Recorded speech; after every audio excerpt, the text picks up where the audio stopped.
Pues el tema de hoy vamos a comenzar con un pequeño tema que posiblemente ustedes me pueden cuestionar el por qué lo estoy tocando y por qué di origen y di pie a tocar este tema cuando realmente no es un concepto que manejamos en nuestra congregación y realmente no es un concepto que se maneje entre los cristianos protestantes o los cristianos evangélicos.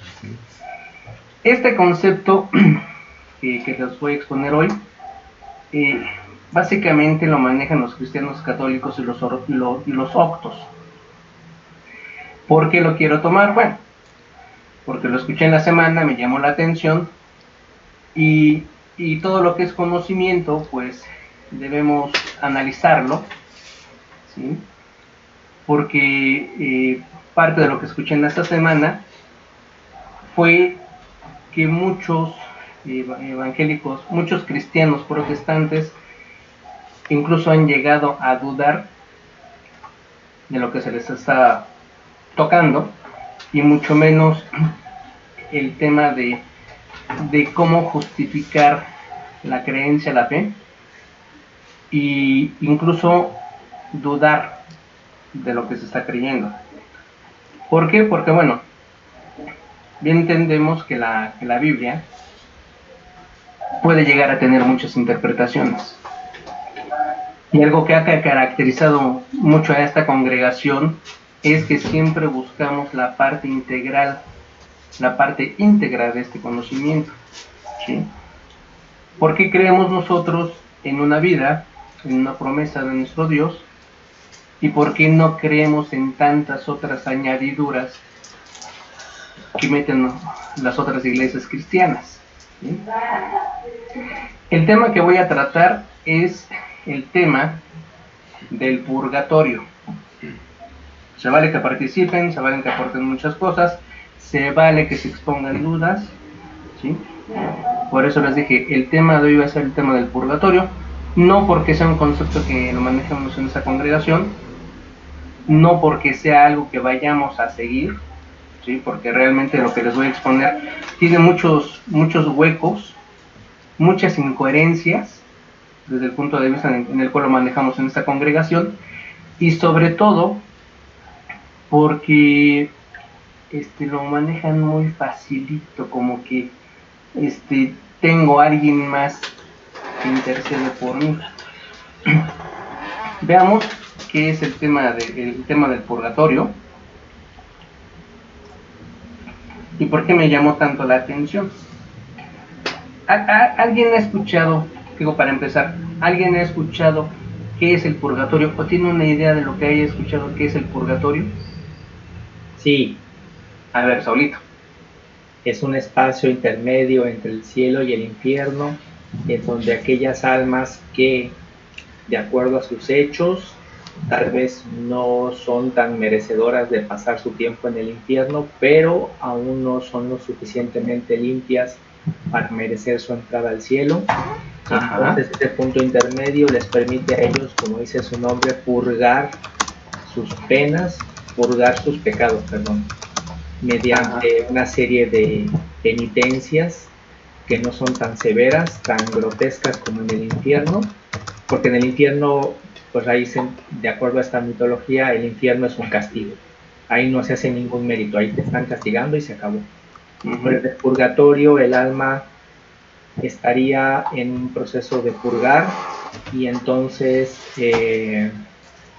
eso le permitiría eventualmente, si logra su limpieza en algún momento, que pueda acceder al cielo. Así es, Saúl. Sí, hermano Jaime, de hecho voy a cerrar esa parte que acabas de mencionar con algo que también encontré, con la fecha en la cual la Iglesia Católica, entre comillas, derogó, pero bueno, lo que me encontré la semana pasada y esta semana, pues lo siguen practicando. Y gracias, abuelito. Entonces, como podemos ver,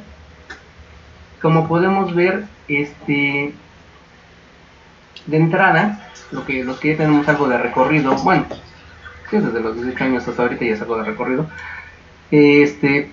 entendemos que nuestro Dios no maneja así las cosas, ¿sí? No maneja así las cosas y no da tantas posibilidades de ser salvados, ¿sí? Y aquí lo que manejan los cristianos católicos es de que pues si en vida no la hiciste, no te portaste bien, si tienes pecadillos por ahí leves, en el purgatorio te terminas de limpiar y ya con eso ganas tu pase al cielo. Porque además en el purgatorio, como tienes familiares o conocidos que van a rezar, porque ni siquiera es oración, es rezar por ti, pues ya te salvaste, ya te ganaste el cielo. Pero vean lo que encontré. Purgatorio, concepto religioso con presencia en la teología católica y copta. Es un espacio físico, fíjense, es un espacio físico, no es un espacio espiritual. Es un espacio físico y se define como un estado del alma transitorio de purificación y expiación en el que después de la muerte, las personas que han muerto en estado de gracia sufren la pena temporal, que aún se debe a los pecados perdonados y tal vez expiar sus pecados veniales no perdonados para poder acceder a la visión beatífica de Dios. O sea, se van a ganar el cielo. Debido a que todo aquel que entra al purgatorio terminará entrando al cielo tarde o temprano. Se afirma que las plegarias a Dios por los muertos, la celebración de la Eucaristía y las indulgencias pueden acortar la estancia. O sea, entre más recen por ellos, entre más personas recen por ellos, van a tardar menos tiempo en el purgatorio. Nosotros, en los 5 años, 10 años, 15 años, 20 años, 40 años que llevamos en este camino, ¿cuántas veces he escuchado a alguien de nuestros hermanos que hablen de esta facilidad de ganarse el cielo? Nunca. Jamás. ¿Cómo es posible? Por eso a veces las religiones, esta doctrina de nuestro Dios, cuando se maneja como una religión en base a dogmas, ¿cómo puede hacer mucho daño a las personas? ¿Por qué? Porque, como se hacía desde la Edad Media o desde los orígenes de la Iglesia Católica, pues cometiste un pecadito, bueno, tráeme una silla de oro y ya te perdonamos. Oye, mi pariente, pues no fue buena persona, pero pues ¿cómo lo vamos a mandar al infierno, no? Como pontífice, pues acá nuevamente te unos cuantos kilos de monedas de oro y ya, lo brincamos y que se vaya derechito al cielo. ¿Sí? Entonces, vean cómo las religiones pueden hacer mucho daño. Y en vida, que es cuando podemos hacer las cosas correctas, las cosas buenas, así como nuestro Dios le dijo a Caín, si no hicieros lo bueno, ¿sí? Si no hacemos lo bueno, lo que es correcto, ¿cómo nos podemos vivir toda la vida justificándonos? ¿Sí? E incluso tomar palabras de nuestro Señor Jesucristo para justificarnos muchas cosas.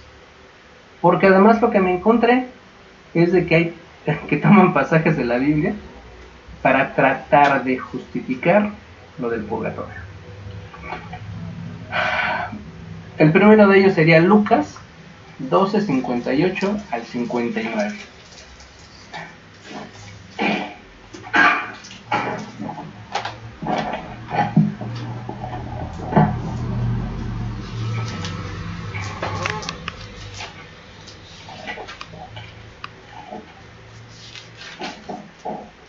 Lucas 12, ¿qué, perdón? Lucas 12, 58 al 59.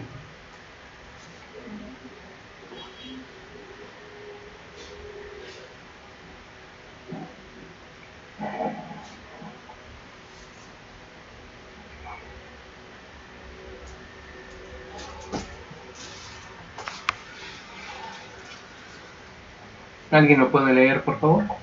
¿Lo leo? Sí, por favor.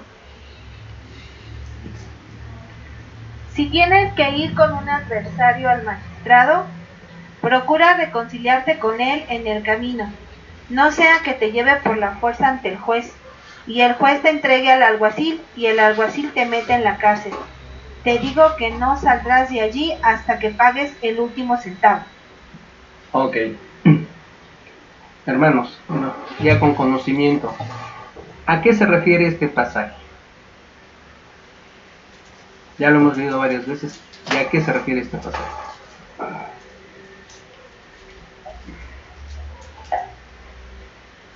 Pues yo creo que en mi opinión se refiere a que habla ahí Jesucristo de la importancia que tiene que en vida, aquí y ahora, te ocupes de tus problemas que tú generas aquí y ahora y hagas el esfuerzo de poner el ejemplo de hacer concordia y armonía con tu prójimo aquí y ahora. No que estés siempre pensando en que mañana lo hago, o que mi padre lo haga, o que mi madre lo haga, o que mi hermano lo haga, o que el vecino me pida perdón a mí primero, que mi jefe me pida perdón a mí primero. Entonces creo que ahí está poniendo el ejemplo de que te habla, obviamente el que lee el texto lo debe de tomar para sí y decir, no, todo lo que esté en tu poder y en tus manos, de hacer la paz, la armonía y la concordia, hazlo ahora, mientras respiras. Porque cuando creo que dice que no nos vamos de aquí sin pagar, creo que nos conviene pagar aquí en vida lo que debamos por nuestros errores a llevarnos la deuda a la tumba. Así es. No, y además vean aquí la enseñanza del Señor Jesucristo es de que evites los conflictos con quien sea. ¿Sí? Por eso arregla el problema en el momento antes de que te vayas a una situación más grave, ¿no? Bueno, pues déjenme decirles que ellos ven en esta parte que eso que está describiendo ahí el Señor Jesucristo es el purgatorio. Porque según habla metafóricamente el Señor Jesucristo, y que esa parte en la cual habla de la cárcel y del juez, que la cárcel sería el purgatorio y el juez sería el momento de hacer el juicio. O sea, por eso les digo, el tema que toqué, pues a mí me llama mucho la atención, porque además los pasajes, pues por más que le buscamos, bueno, yo le busqué, le leí, le reví y dije, ¿en qué momento esto se parece a lo que ellos definen como purgatorio? Que me perdonen los católicos, sí, digo, no es tener conflicto con nadie, simplemente es un análisis de esta situación para que en futuras ocasiones, si alguno de nosotros nos llevan al tema, tengamos también argumentos para dejar en claro a qué se refieren esos pasajes. ¿Sí? ¿Por qué? Porque si lo analizamos, hay muchos huecos. Hay demasiados huecos con lo que ellos tratan de analizar en esa situación. ¿Sí? Porque, ¿qué tiene que ver un pasaje en el cual te está dejando en claro que evites los pleitos y los conflictos a que tengas que estarte purificando en el purgatorio? Porque además el purgatorio tiene varios niveles. El nivel más bajo es cuando ya estás con un pie en el infierno. El menos grave, pues estás ya con un pie en el cielo. Y según ellos, el nivel de gravedad, ¿sí? Va, porque además todos los niveles son pasados por fuego. Oye, Pablito, ándale. Y tal vez porque como dice desde el 57, porque dice el 57 dice, pregunta Jesús a uno mismo, ¿no? Dice, ¿y por qué no juzgáis por vosotros mismos lo que es justo? Como un reclamo hacia nosotros, hacia mí, de que no, ¿cómo puedo yo pretender fingir que no pueda hacer uso de juicio de las cosas que son justas? O sea, es como decir, no finjas que no puedes hacer esa labor de juzgar lo que es justo, ¿no? No, y además lo que ellos pretenden es de que, bueno, aquí no hay aquí en la vida, aquí en la carne, en materia, como que no te puedes esforzar lo suficiente porque a fin de cuentas vas a llegar a un lugar donde tu parentela te va a sacar a base de rezos. No, vamos a ver en el siguiente estudio. Hoy vamos a sacar todo lo del purgatorio, pero vamos a ver a partir del siguiente estudio cuál es el esfuerzo de los cristianos y en sí de la humanidad en general para poder ser partícipes de esa gran promesa, ¿sí? Y cómo no es fácil ese camino. Este camino no es fácil porque la recompensa es mucha, ¿sí? Entonces, de ahí viene el pasaje que dice que muchos son los llamados, pocos los escogidos y aún menos los que puedan entrar a la promesa.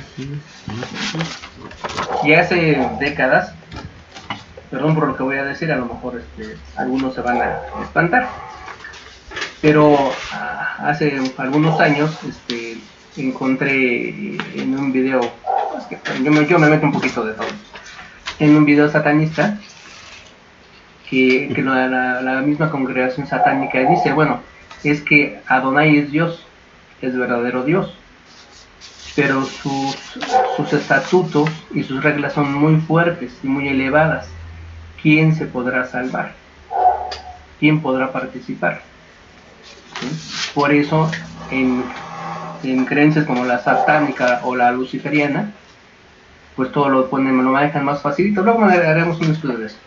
Por eso lo manejan más facilito, porque bueno, ellos dicen, ¿quién va a poder participar? ¿Sí? O sea, es tanta la exigencia que ¿quién se va a salvar?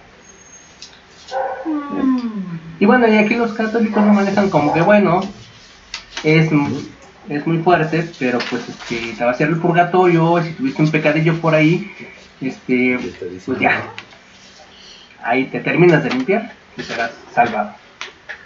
Veamos lo que dice Mateo 18, 21 al 35.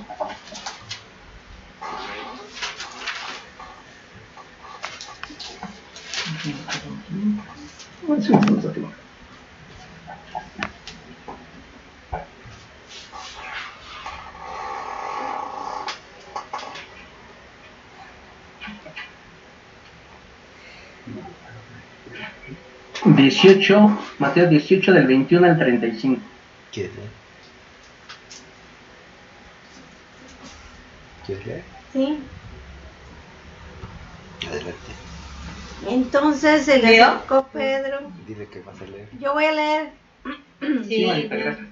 Entonces se le acercó Pedro y le dijo, Señor, ¿cuántas veces perdonaré a mi hermano que peque contra mí? ¿Hasta 7?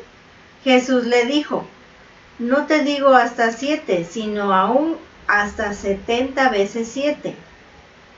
Por lo cual el reino de los cielos es semejante a un rey que quiso hacer cuentas con sus siervos. Y comenzando a hacer cuentas, le fue presentado uno que le debía 10,000 talentos. A como no pudo pagar, ordenó su señor venderle y a su mujer e hijos, y todo lo que tenía para que le pagase la deuda. Entonces aquel siervo postrado le suplicaba diciendo, Señor, ten paciencia conmigo y yo te lo pagaré todo. El señor de aquel siervo, movido a misericordia, le soltó y le perdonó la deuda. Pero saliendo aquel siervo, halló uno de sus consiervos que le debía 100 denarios. Y haciendo de él, le ahogaba diciendo, págame lo que me debes. Entonces su consiervo, postrándose a sus pies, le rogaba diciendo, ten paciencia conmigo, y yo te lo pagaré todo. Pero él no quiso, sino fue y le echó en la cárcel hasta que pagase la deuda. Viendo sus consiervos lo que pasaba, se entristecieron mucho, y fueron y refiriéndose a su señor todo lo que había pasado. Entonces, llamándole su señor, le dijo, siervo malvado, toda aquella deuda te perdoné, porque me rogaste. ¿No debías tú también tener misericordia de tu consiervo, como yo tuve misericordia de ti? Entonces su señor, enojado, le entregó a los verdugos hasta que pagase todo lo que le debía. ¿Más? ¿Sí? Sí. Bueno, como podemos ver, este pasaje hace referencia a la misericordia. y ellos toman que la cárcel es el purgatorio y que el rey es Dios. Entonces el tema es que tienes que pagar en la cárcel o se te perdonan tus deudas en la cárcel, que es el purgatorio, para que seas presentado ante Dios. Les digo, el tema, Pues no. ya nos quedan 3 pasajes más, pero pueden observar que llega un momento en que esto es bastante incoherente. ¿Sí? Van a decir ustedes, bueno, entonces, ¿para qué lo tomaste? Simplemente por conocimiento. Un poquito de conocimiento.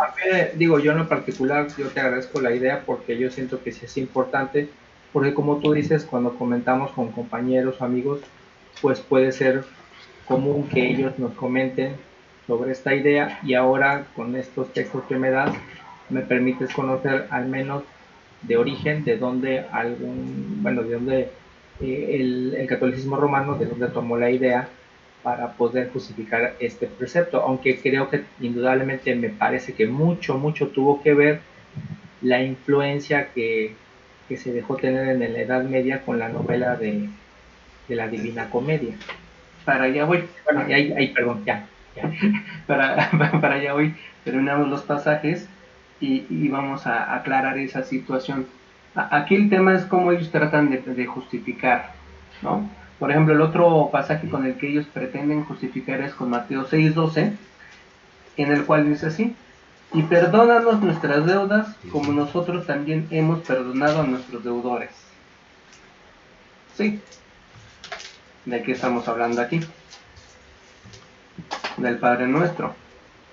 Pues créanme que en el recital que ellos hacen en la memoria del difunto, mencionan el Padre Nuestro, mencionan el pasaje del nacimiento del Señor Jesucristo, y mencionan los milagros de María, y que María intercede por los difuntos. O sea, vamos a aclarar esa situación más adelante para que veamos cómo nadie puede interceder por nadie de nosotros, ni de ninguno de los santos, porque a los que los reconocen como santos hay que admirarles, que a lo mejor llevaron una excelente vida de santidad, y bien por ellos, porque posiblemente ellos ya ganaron un lugar, pero ninguno de ellos va a interceder por nosotros.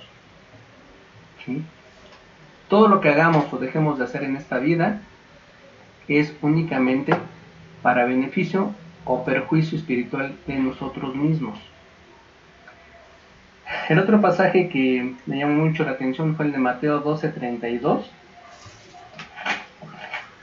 en el cual también menciona y dice lo siguiente: por ejemplo, a cualquiera que hable una palabra contra el Hijo del Hombre le será perdonado, pero a cualquiera que hable contra el Espíritu Santo no le será perdonado, no, ni en este sistema de cosas, ni en el venidero.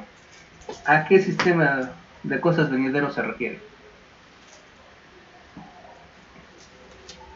Mateo 12:32.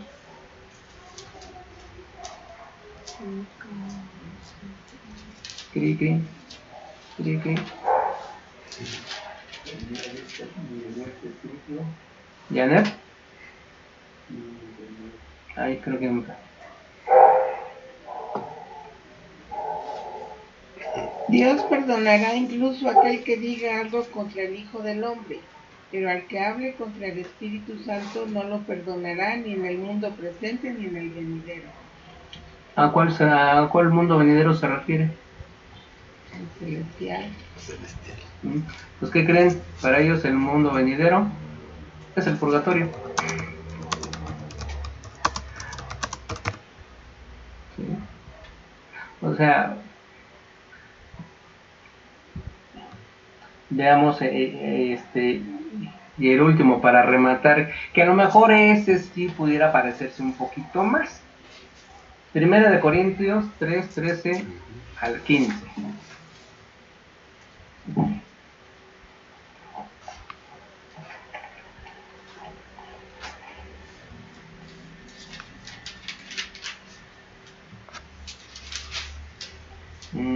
Janet,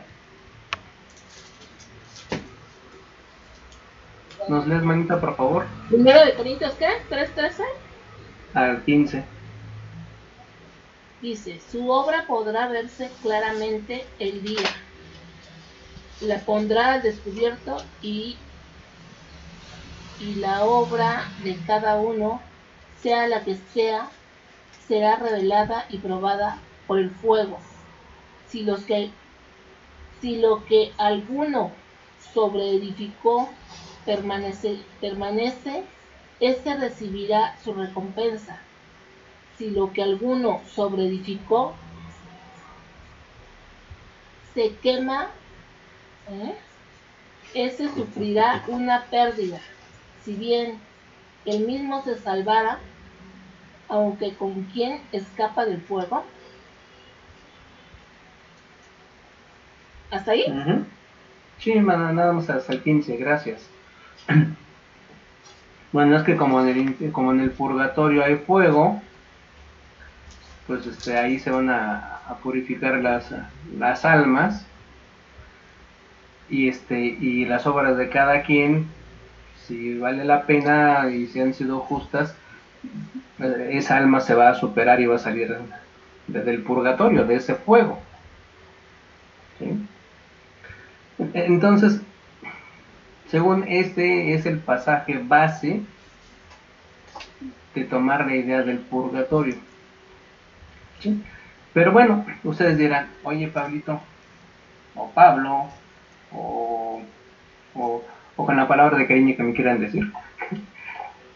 Pero, ¿de dónde toman la idea fundamental o la base, o de dónde surgió la idea de un purgatorio? Porque bueno, en la doctrina judía no se menciona algo como tal, o a lo mejor nos ha faltado estudiar un poquito más y entender que los judíos o los hebreos se hablaban de un purgatorio con otras palabras, ¿no? Tal vez nos ha faltado conocer un poquito más, pero bueno, resulta que la base del concepto purgatorio surgió y se le atribuye al Papa Gregorio Magno. Gregorio Magno ocupó el trono del Vaticano, ocupó el trono del papado desde el año 590 al 604 de nuestra era. O sea,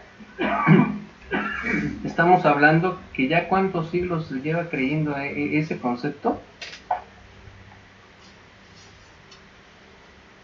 10. Hablamos de 1500 añitos para cerrar números. Pero fíjense que como una idea fundamental se puede diseñar, se puede regar por todo el planeta cuando se carece de conocimiento. ¿Ustedes tienen idea de cuántas personas sabían leer y escribir en aquella época? Tal vez el 0.00000.1 de la población. ¿Y cuántas personas estaban en posibilidad de acceder a una Biblia? El 0.0000000.1. Y se las complico un poco más. En latín. No, pues ya perdí. Bueno, digo porque simplemente de nosotros, que levanten la mano quien habla latín. O por lo menos lee y escribe en latín. No. No, y hablamos de que estamos en la época en la que varios de nosotros tenemos una formación científica. Que no hablamos latín. ¿Sí? Imagínense en aquella época que estaban a expensas de lo que el sacerdote les quisiera explicar. Que además, con la imagen, ¿sí? Con la fuerza de la imagen que tiene una figura pública de ese tamaño, lo que decía el sumo pontífice, el enviado de Dios, la representación de Dios en la tierra, lo que él decía, eso tenía que ser. No puede estar equivocado. ¿Sí? Tanta es la fuerza de los dogmas que pueden durar siglos. ¿Sí? Y tanta es la fuerza de una idea que precisamente en el libro de la Divina Comedia de Dante Alighieri, escrito en el año de 1307, empezó a escribir y tardó varios años en escribir el cielo, el purgatorio y el infierno, pero fue con la Divina Comedia que se reafirmó esa idea, porque si ustedes leen la Divina Comedia, se la pueden creer, o sea, está tan bien escrita que se la pueden creer, así como una descripción gráfica de lo que es el cielo, lo que es el purgatorio y lo que es el infierno. ¿Sí?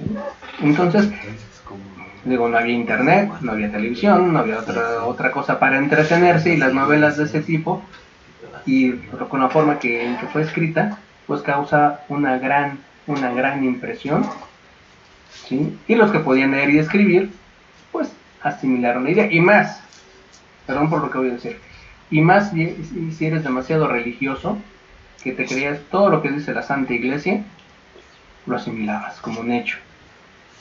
Es que ahí está, por ejemplo, hoy en día en televisión, nos pasan una noticia, es que ahí está la noticia, ahí está la nota, ahí está, no hay mentira, se está viendo. Lo mismo sucedía en aquella época con los textos escritos. Pero bueno,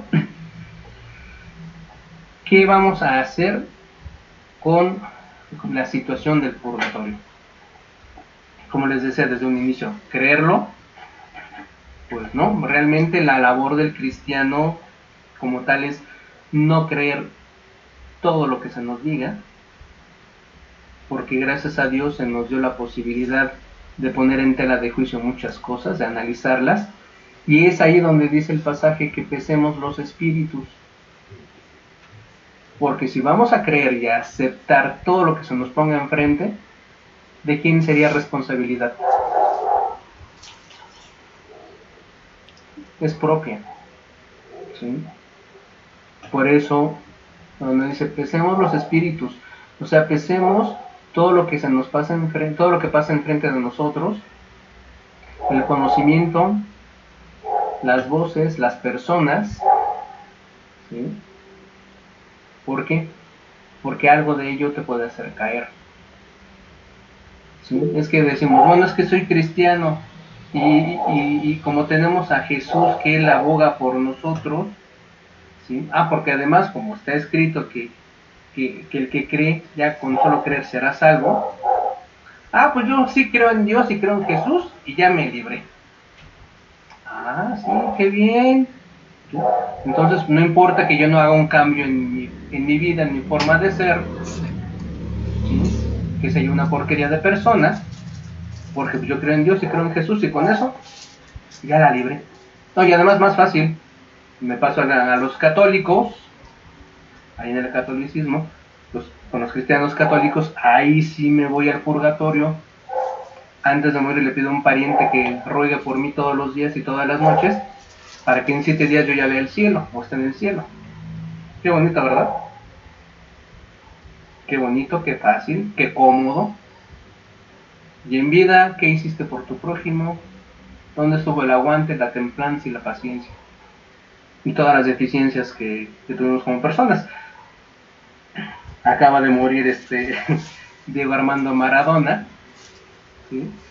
Y me llamó mucho la atención que los primeros comentarios que hicieron de él es de que, bueno, como persona, pues no se le reconoce nada, pero en el mundo del fútbol hay mucho que agradecerle. Entonces, qué bien. Porque Maradona, perdón que lo diga, pero siempre se habló eso de él, que como persona jamás hubo una pequeña muestra de ser espléndido. ¿Sí? Y nosotros, digo, no somos estrellas del fútbol, estrellas de la televisión, es más, creo que ni siquiera figura nuestro nombre en internet, pero ¿qué es lo que se habla de nosotros? ¿Qué es lo que está escrito en los libros que en un futuro van a ser abiertos para que podamos participar de la promesa de nuestro Dios. Entonces, lo que escribió hace rato nuestro hermano Jaime, bueno, tan convencidos están los cristianos católicos del purgatorio, que ¿qué creen? En el año 2011, el Papa Benedicto XVI ha asegurado que el purgatorio no es un lugar del espacio del universo, sino un fuego interior que purifica el alma del pecador. Bueno, entonces, si ya la Iglesia reconoció que no es un lugar ni físico ni espiritual, entonces, ¿por qué muchas pequeñas iglesias de la misma doctrina lo siguen haciendo? A veces por costumbre, ¿no? Muchas veces cometemos los mismos errores una y otra vez por costumbre. Y es ahí el llamado a la conciencia, porque gracias, Jaime. Sí, por ignorancia, porque cuando estás en una doctrina cómoda, que te sientas y todo lo que digan está correcto, y lo que usted diga, patroncito, sí, y le besamos el anillo, y lo que digan está bien. Sí. Y muchos ni siquiera se han enterado que desde el 2011 oficialmente el purgatorio ya no existe. Entonces imagínense el shock. ¿A dónde se van las almas? ¿Ya no hay purgatorio? Bueno, y decimos que oficialmente desde 2011, pero ¿qué creen? El Papa Juan Pablo II consideraba que el purgatorio existe,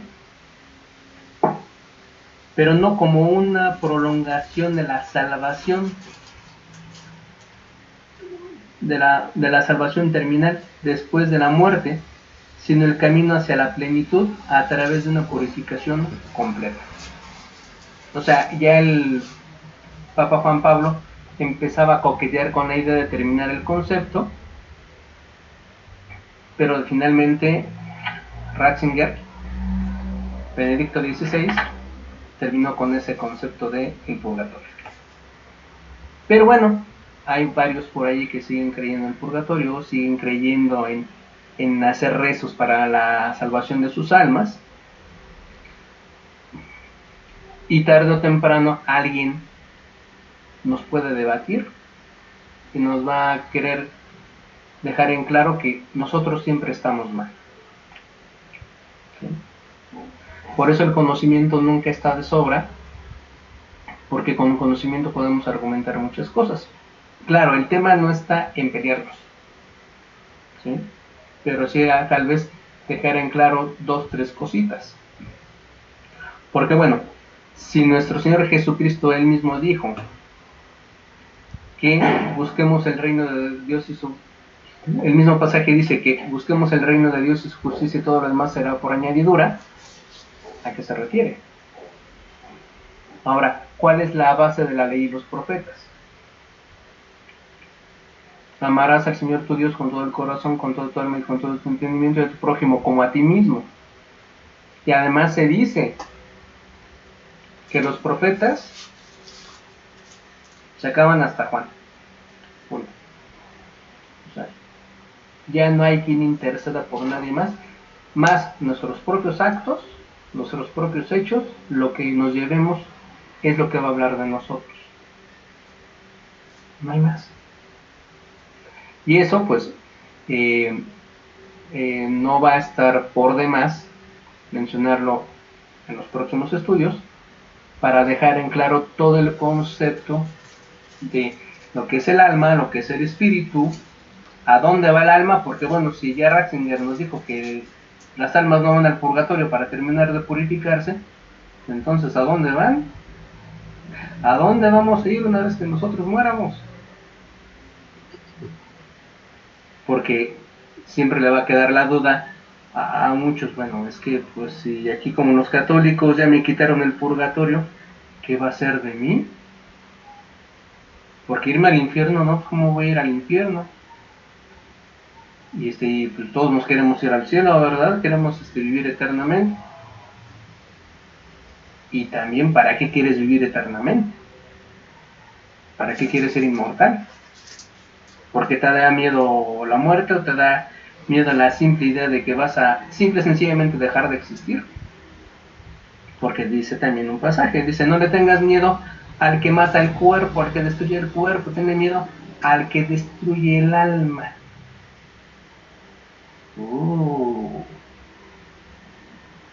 Entonces, veamos cómo hay varias cositas que aún nos mueven, nos intrigan, nos intriga, y los pensamientos se nos pueden revolotear. Pero bueno, lo que hoy vimos fue el fundamento del purgatorio y cómo pretenden justificar a dónde van las almas. Antes de despedirnos, ¿quieren comentar algo? Bueno, a ver, yo creo, ¿no?, que es la implementación de un sistema, no de lo fácil. Por eso es que el mundo está ahora como está. Sí, porque con esas doctrinas donde te facilitan todo, pues no tienen, ¿no?, por qué esforzarse. Pueden robar, pueden dedicarse, ¿verdad?, a ser narcotraficantes, ¿verdad? Porque al fin y al cabo, no, como tú lo decías, ¿no?, con demasiados rezos, ¿verdad?, el hombre va a llegar al cielo, ¿no? Entonces, por eso es que no hay esfuerzo, por eso es que hacen a un lado, ¿verdad?, la palabra del Señor, porque dicen, no, aquí me muestran un camino, ¿verdad?, de sacrificio, y otro, ¿verdad?, es de la libertad, en donde yo puedo hacer como hombre todo lo que quiera, al fin y al cabo, ¿verdad?, puedo obtener después, ¿no?, la salvación. Sí, yo por lo regular siempre tomo como ejemplo a figuras públicas. Si me permites, mi hermano, quisiera comentarte al respecto que el común denominador de todas las iglesias dentro del cristianismo es que buscan la manera fácil de llegar al reino de Dios a través ya sea de la intervención del mismo Dios, de nuestro Señor Jesucristo, de otras personas, de otros medios o de cualquier otro artilugio. Y esto llámese cualquier forma de expresión de dogma o de rito. Entonces, en realidad, yo creo que es el problema y que es el común denominador, pues refiriéndonos precisamente a la iglesia cristiana, porque es lo que nos atañe, cuando en realidad estoy totalmente, creo, no sé, a reserva de que tú redondees en tu estudio, de que eso es un esfuerzo muy personal y es un esfuerzo que debe de ser por uno mismo, no por intervención de absolutamente de nadie. Gracias, mi hermano. Sí, hermano, gracias. Sí, y como lo hemos... Ay, se acabó el tiempo. Bueno, vamos a continuar la siguiente línea de este estudio y vamos a tratar de analizar lo que es el espíritu, lo que es el alma, lo que es el cuerpo. Digo, dirán muchos, bueno, ya lo hemos tratado antes. Bueno, ¿qué creen? Es continuación de este tema. Es continuación de este tema, aunque varios puntos ya lo hemos platicado antes, pero es para complementar el tema.